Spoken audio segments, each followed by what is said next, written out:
Welcome to Powered by Magic, where we discuss topics surrounding magic and common or not so common questions. Let's take this journey together.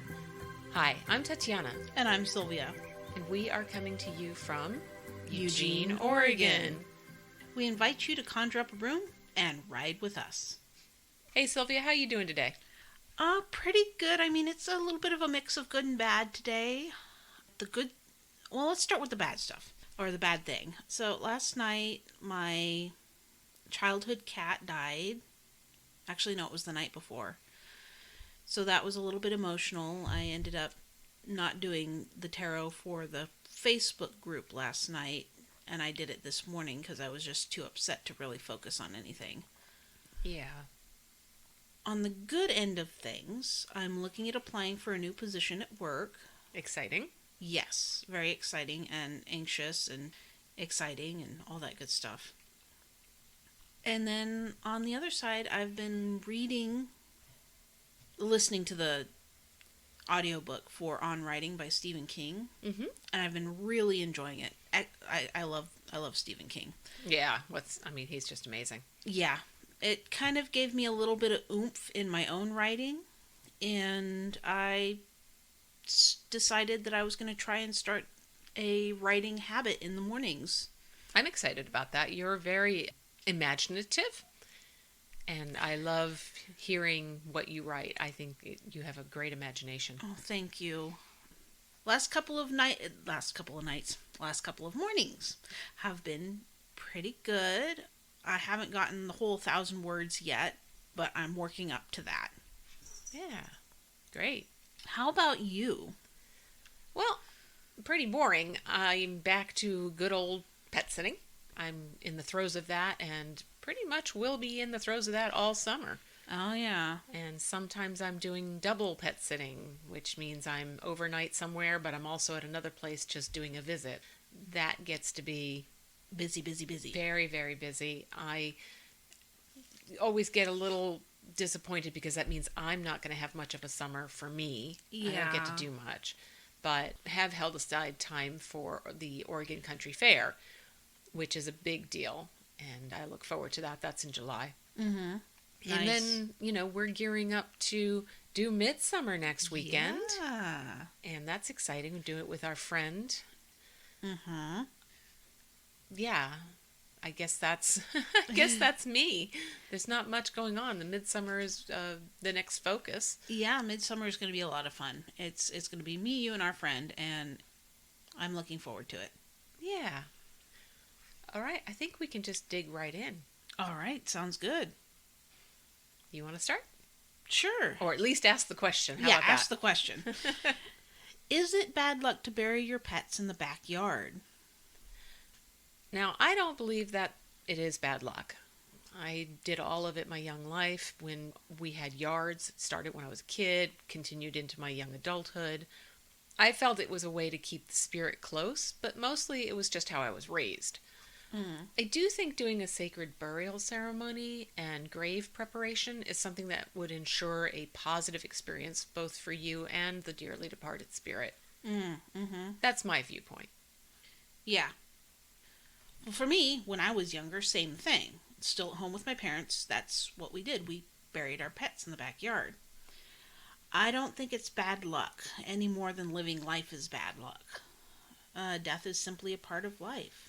A way for things to make room for new life. Like Tatjana said, though, preparing a grave and having a ceremony is a good way to say goodbye for both sides of the... Yeah, that's a nice way to put that. Yeah. I like that. What are some situations that your ethics might shift to make one decision or another? For me, my ethics don't shift, but the situations do. I believe everyone has free will and should keep that free will. Some people harm others, and I think there are both natural repercussions and man-made repercussions. And the person who has done harm should have to suffer that backlash. So you have free will, but you can also suffer for your choices. Okay. All right. My ethics are also steadfast and unwavering. They are the morals that I try to live by. I think ethics are a foundation, and if the foundation is strong, then you want to stick to them. If, however, you find that they aren't working for you or expanding in a good way, then you might shift your perspective and reevaluate what they should look like. But don't shift them to meet someone else's ideas. Keep what feels right to you. Yeah. Do you find that you do things the same way all the time? Or do you do things and try to change it up? I do a mix. Some things I like to keep as traditional as possible, like how you put together a ritual or some spells, but I like changing how the magic is done. I keep the moon cycles and holidays in a traditional light as well. Other rituals may be more creative. Spells are open for full on creativity in my book, with a few basic structures as their foundation. Hmm. So I don't tend to do things the same way because things always change. A need for money may be different each time. One, needing a new job. Two, wanting a raise. And, three, etc. You never know. So the main components might be the same, but other things change. Like a candle spell versus a water spell, but both using cloves for money. Mm-hmm. Right. I agree with you in much of that. And I guess I also look at that traditional backbone, the bones of something, and then the meat being different for everybody. Well, yeah, And yeah, you've got each a ritual recipe basically or that you spell. follow. Yeah, exactly. That's what I was trying to say, but I like also how you said that. Oh, thank you. Hmm. What are your feelings about experimenting now that you are more settled in your practice? I tend to stick with what I know works for me, but I'm out of my depth regularly, honestly. I mean, I don't know everything, and I am more than willing to go out and do research to fill in those gaps. Other things is I forget a lot of stuff, Yeah, so do I. and I don't know everything, so experimenting is a part of the practice for me. I think it's part of growing. Yeah, Experimentation is how we grow, but it must be done carefully. We have basic ideas of what tools and ingredients can mean, and if we go by that, we can get very creative with how we put things together. But once you get something that works well, make sure you have a record of it so you can easily go back to it. I'll admit, I learned by experimentation in the beginning. I used some basic research knowledge, as you were saying, research, yep. and then added my own personal twists. This comes back to doing what feels right to you. Your own personal magic is the most powerful magic of all. Mm-hmm. What do you think about free will? Are there times where you will perform magic on someone without consent? Short and simple, we've covered this one a lot.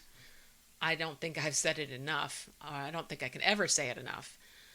I stand by not doing magic on or for someone without their express consent. We should always respect free will in each other. I believe that you should not impinge on a person's free will above all. I would be okay with a clause in the magic for someone that doesn't know that if they would choose to refuse the magic, then the magic for them is null and void. Hmm. Are there times you won't cast / do readings for someone or cast something other than what they ask for? If I get a bad feeling about a person, I can choose not to cast for them. And at this point, I don't know if I have or not done that. I think I've always chosen to cast for people. Mm-hmm. But as for what their question might be and casting something different, I wouldn't do and haven't done. Mm-hmm. That doesn't mean that the cards or oracle will answer the question the person is asking. Right. It happens that sometimes the tarot or oracle answers the question the person is not asking. That's right. And often the one that they don't want to ask because they don't want to know the answer to it. Right.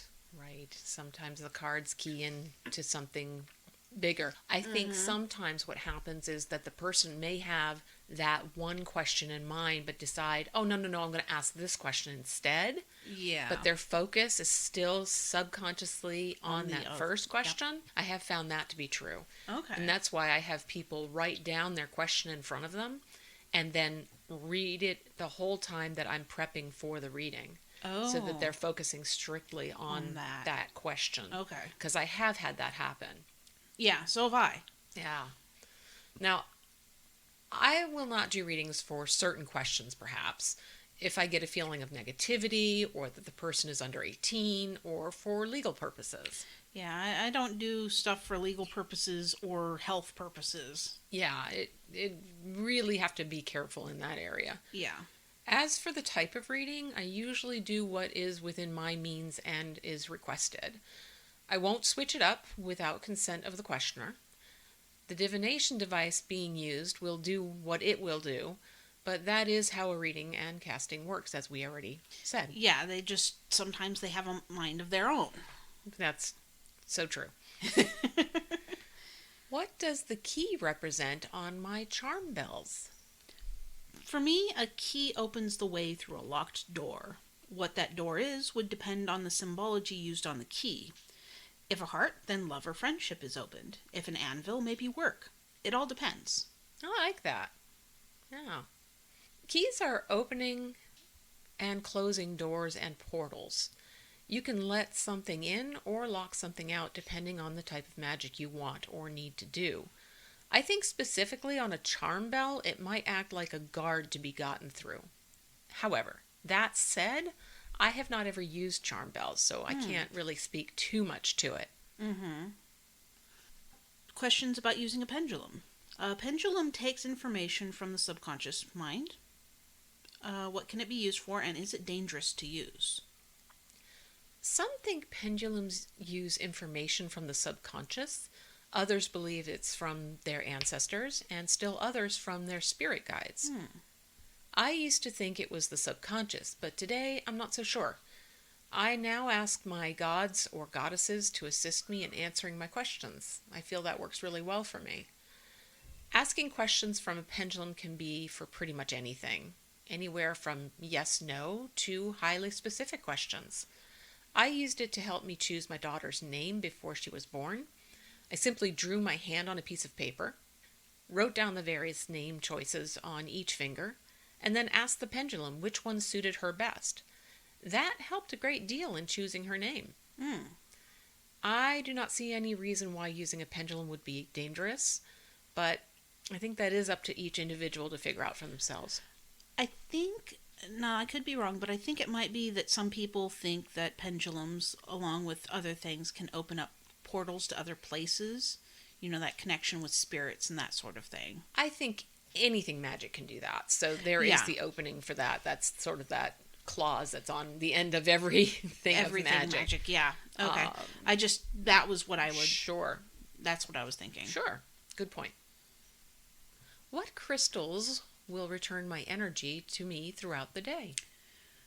I could not find ones that specifically return energy. Now, I swear I've read it somewhere that some do, and the ones that, and it listed ones that did, but for the life of me, I cannot remember where that was. Mm-hmm. However, I did find that citrine is great for increasing your energy, creativity, and wealth.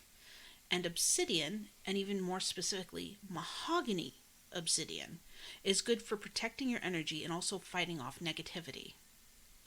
Okay. Advice for cleansing a thrifted object. Now, I would probably bring it home and either place salt around it to sit in or on it for 7 days. Now, 7 days is just a magical number for me, and it gives it a week's time to settle. Use sage in the same manner. There are many different types nowadays, so the most common being white sage.